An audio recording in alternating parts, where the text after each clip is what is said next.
इनफान को 20 स्तरीय भूतिया घर वाले मिशन में भेज दूंगा और तुम्हारे लिए दूसरी ऊर्जा ढूंढ लाऊंगा। फिर उसने मेरी ओर मुड़कर कहा, सुना तुमने, अगर तुम नई ऊर्जा नहीं ला पाए तो टीम में वापस आने का सपना भी मत देखना। अब दफा हो जाओ। पिछली बार तुमने मेरा रक्षा ताबीज भी चुराया था और उसे तोड़ डाला था। निकलो यहाँ से। पास खड़ी चेन झिंग भी मुझे घृणा से देख रही थी। मैंने ठंडे स्वर में कहा, तो सबूत दिखाओ। बिना सबूत के यहाँ इतनी बकवास क्यों कर रही हो? उन सबके चेहरों पर वह भाव था मानो वे मुझे जिंदा खा जाना चाहते हो। यह देखकर मेरे भीतर घोर वितृष्णा उठी। चेन जियांग कुछ कहना चाहती थी लेकिन शब्द उसके गले में अटक गए। उसे अचानक एहसास हुआ कि वास्तव में कोई सबूत था ही नहीं। उसे केवल चेन यू ने बताया था कि मैंने चोरी की है, लेकिन चेन यू इतना दयालु है, वह झूठ कैसे बोल सकता है? जरूर मैं ही पकड़े जाने के बाद झूठ बोल रहा था। मैंने चेन यू के उस चिंतित चेहरे को देखा। पिछले जीवन में मैं भी उसी चेहरे से धोखा खा गया था। मैं सचमुच सोचता था कि वह एक वफादार और नेक इंसान है। अब उसे देखकर केवल घृणा ही है। उसकी एक तरफा बात तुम्हारे लिए सच बन जाती है। मैंने उसे ठंडी नजरों से घूरा। मेरी आंखों की वह ठंडक देखकर चेन पेई भी एक पल के लिए सिहर उठा। जब उसने कुछ नहीं कहा तो मैंने उसका हाथ हटाया और बाहर निकल गया। चेन पेई अभी भी इस बात पर हैरान था कि मैं उससे ऐसे शब्द कहने की हिम्मत कैसे कर सकता हूँ।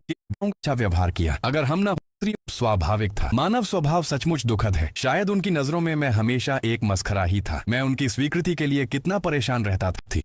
जान जोखिम में साफ नहीं है। अभी मैंने उसे सिर्फ चेन फान पर में मेरी क्या गलती? गलती इसकी है कि इसके हाथ साफ नहीं है। गलती इसकी है कि यह कप्तान का सम्मान नहीं करता। गलती इसकी है कि इसका शरीर इतना कमजोर है कि मेरे 2 थप्पड़ भी सह नहीं पाया। मैंने मुंह से खून की एक और धार उगली, फिर अपनी निगाहें सीधे उसकी ओर जमा दी। तुम चेन यू को भी 2 थप्पड़ मारकर देखो, वह इतना प्रतिभाशाली है, वह जरूर सहन कर लेगा। मेरी बात सुनकर चेन पेई कुछ पल के लिए निरुत्तर रह गया। फिर उसने दांत भींच कर कहा, देखो तो सही चेन फान का रवैया। वह अपने कप्तान के साथ जिसे परिवार जैसा मानना आता था कि बाकी लोग मेरे साथ इतना बुरा व्यवहार क्यों करते हैं। उधर चेन यू और बाकी लोग मुझे अपनी ओर आते देखकर थोड़ा पीछे हटना चाहते थे।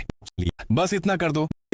तुरंत चेन यू के आसपास इकट्ठा हो गया। टीम में नहीं रहना चाहता। चेन मो को छोड़कर क्या तुम लोगों में जरा भी इंसानियत बची है? जब तुम घायल होते थे तब दिन रात तुम्हारा इलाज कौन करता था? मेरे तीखे शब्दों ने चेन पेई को कुछ पल के लिए चुप करा दिया, लेकिन फिर वह गुस्से से मेरी ओर बढ़ा। यही है तुम्हारा रवैया? धड़ाम! उसका थप्पड़ मेरे